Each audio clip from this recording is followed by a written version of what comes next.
You'll never amount to anything, Chase. You're throwing your life away, Dad sneered, his scotch sloshing as he jabbed a finger at my Stanford dropout papers. No son of mine is going to be a broke, homeless bum. It's back to school or you're cut off for good, you hear? I clenched my jaw, shoving clothes into a ratty duffel. 13 years of straight A's, of NHS and debate club and varsity lacrosse, and still, nothing I did was ever good enough. Well, this bum was about to take his $1 million idea and shove it up dear old Dad's trust fund.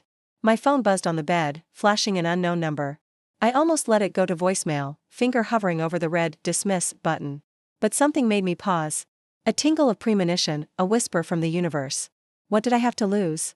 I swiped to answer, lifting it to my ear. Chase Holloway, tech visionary and future billionaire speaking.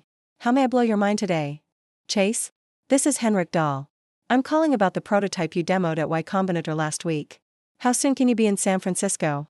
Sequoia wants to make you an offer. 3 years later, I stood at the floor-to-ceiling windows of Sortech HQ, an army of employees coding feverishly below, a view of the sun-drenched valley stretching to the horizon. I took a slow sip of green juice, savoring the hints of kale and hubris. To think, this all started with an idea scrawled on a napkin in a grungy dorm room, a kernel of code tapped out on a battered laptop while my business major roommate snored in his twin XL. The algorithm that would disrupt the travel industry, bypass the gatekeepers, put the power of flight in the hands of the people. Or at least, in the smartphones of the upwardly mobile millennial set. A polite cough from my assistant broke my reverie. I turned, arching a brow in question. The journal is here for your cover interview, sir, she chirped, iPad at the ready. And your father is holding on line 1. Again.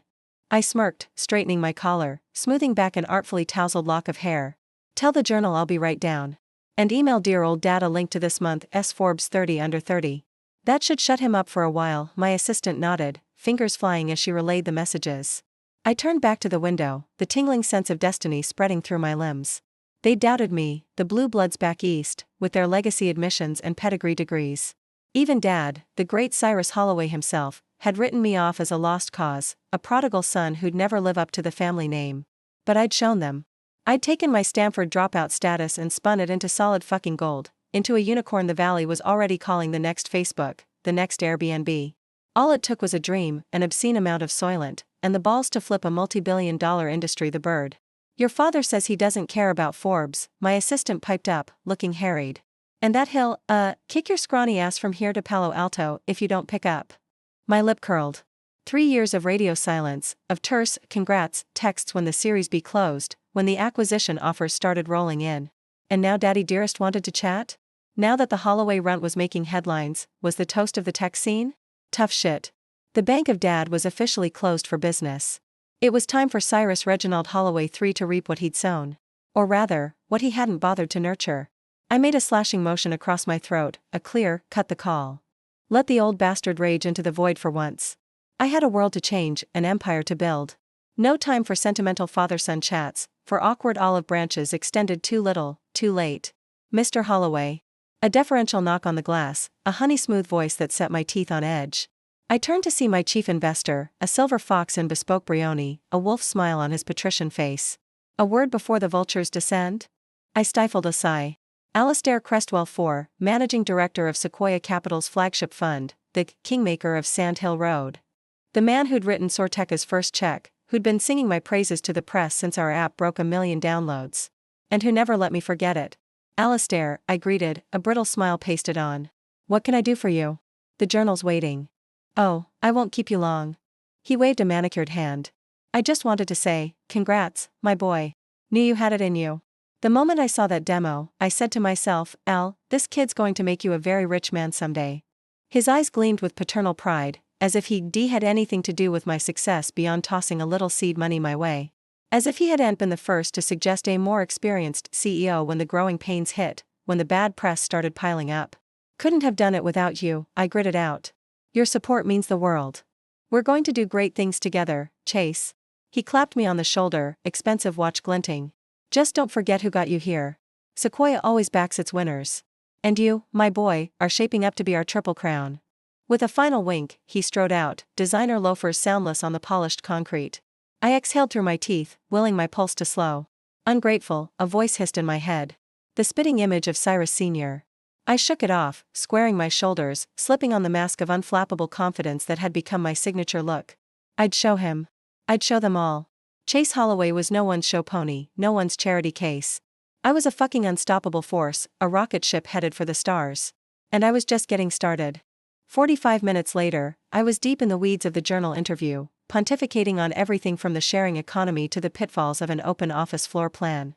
The reporter, a serious-looking woman in chunky jewelry, nodded along, pen flying across her steno pad. "And what about the competition?" she asked, eyes flicking up to mine. "Rumor has it Skylark is launching a similar feature next quarter. How do you plan to stay ahead?" I flashed a wolfish grin, channeling my inner Steve Jobs. "The same way we always have. By innovating faster, dreaming bigger, and never settling for second best. Skylark can chase our taillights all they want. We'll be too busy redefining the future of travel to notice." She hummed, scribbling madly. Bold words. But what about the rumblings of trouble in paradise? The employee protests, the user privacy concerns?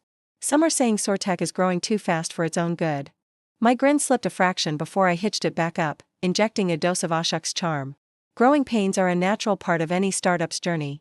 But we're committed to scaling responsibly, to putting our users and our team first. Rome wasn't built in a day, and neither was the next great tech powerhouse. Speaking of empire building, she segued, let's talk about your background. Word is, you're the black sheep of quite the blue-blooded clan back east. The prodigal son who struck out for Silicon Valley to make a name for himself. Care to comment?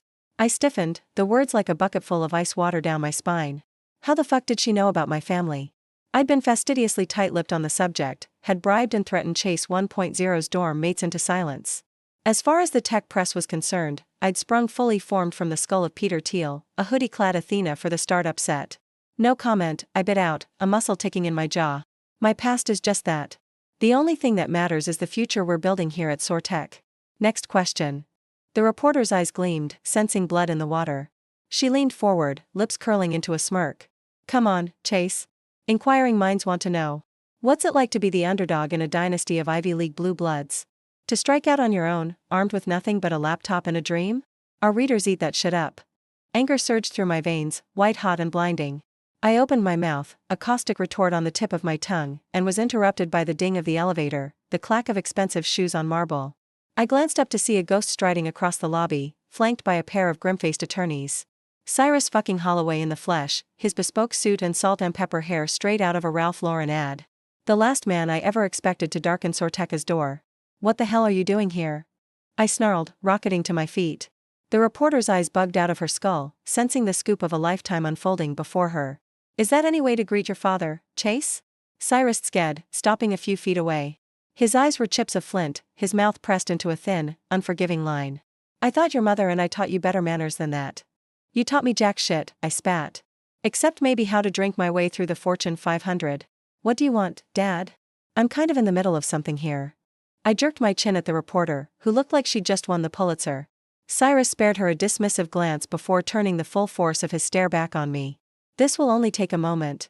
I'm here on behalf of the board of Holloway Enterprises. It has come to our attention that you've been using SoarTech resources to develop some rather concerning technology. Technology that could pose a serious threat to our business interests. My blood ran cold. He couldn't mean. But how did he know? I'd buried that project deep, had sworn my top engineers to secrecy on pain of blacklisting. I don't know what you're talking about, I blustered, crossing my arms. SoarTech is in the business of booking flights, not corporate espionage. You're barking up the wrong startup. Cyrus smiled, razor thin. Don't play dumb, Chase. It doesn't suit you. Did you really think you could poach top talent from our aerospace division without raising a few eyebrows? That you could develop a prototype for the world's first fully autonomous passenger drone right under our noses? Fuck. The reporter's hand was a blur, her eyes wide with shock and glee. I could see the headlines now, SoarTech CEO's secret project revealed. Rogue son out to disrupt the family business. I swallowed hard, mind racing. I had to salvage this, had to spin it somehow. But first, I had to get dear old Dad the hell out of my building. This meeting is over, I gritted out, signaling to security. I don't know what kind of corporate spy bullshit you're trying to pull, but you've picked the wrong pony to back. SoarTech is my company. I built it from the ground up while you were busy getting sauced at the country club. And I'll be damned if I let you waltz in here and start making wild accusations in front of the press. Cyrus's eyes narrowed to slits. Accusation? No, my boy. I'm here to make you an offer. Sell us the drone prototype and all associated IP. Dissolve this little science experiment you call a startup. Come back to Holloway Enterprises and take your rightful place at my side. I'll even let you keep the Palo Alto Pie de Terra. Red tinged the edges of my vision. I curled my hands into fists, nails biting into my palms. You've got to be fucking kidding me. You kick me out, cut me off, tell anyone who'll listen that I'm a worthless burnout who'll never amount to anything. And now that I've built a unicorn from the ground up, you want me to hand it over and come crawling back like a good little soldier? Not fucking likely. Cyrus's face hardened, granite and ice. Don't be stupid, Chase. You're meddling in forces you can't begin to comprehend. This drone nonsense will only end in tears, mark my words. You're not ready to swim with the sharks in the deep end of the pool. Good thing I'm not swimming. I'm fucking flying. I straightened my spine, looked him dead in the eye. I am Chase Holloway, founder and CEO of SoarTech, the fastest growing travel tech startup in the valley. I'm a visionary, a disruptor, a force of fucking nature. And if you think you can bully me into giving up everything I've built just to stroke your ego, you've got another thing coming. I stepped forward, right up in his face, the camera's forgotten. You may have given me life, old man. But you're not my fucking daddy anymore. I've outgrown you and everything you stand for. So take your fancy suit and your empty threats and get the hell out of my building. I've got a world to change. Dead silence. You could hear a pin drop, the proverbial record scratch. Every eye in the room was glued to us, the Holloway lions squaring off for dominance. Then, slowly, Cyrus smiled. A real smile this time, genuine amusement crinkling the corners of his eyes. That's my boy, he murmured. I knew that fire was still burning under that California cool. He stuck out a hand, Rolex glinting. Keep the drone. Keep the company. Hell, keep disrupting the old guard till kingdom come. Just remember where you came from, son. Holloways are made of steel and spite. Don't let this town dull your edge. I stared at his hand, jaw clenched. A peace offering, or a Trojan horse? With Cyrus Holloway, you could never be sure. But as I looked into his eyes, so like my own, I saw a flicker of something I'd never seen before. Pride, maybe. Respect. Against my better judgment, I reached out and clasped his hand, squeezing hard enough to grind bone. I'm not your soldier, and I'm sure as hell not your pawn. But, I exhaled through my teeth. You're my father. And even if I can't stand the sight of you most days, I guess that still counts for something. Just don't expect me to come home for Christmas. Cyrus barked a laugh, clapping me on the shoulder. Wouldn't dream of it.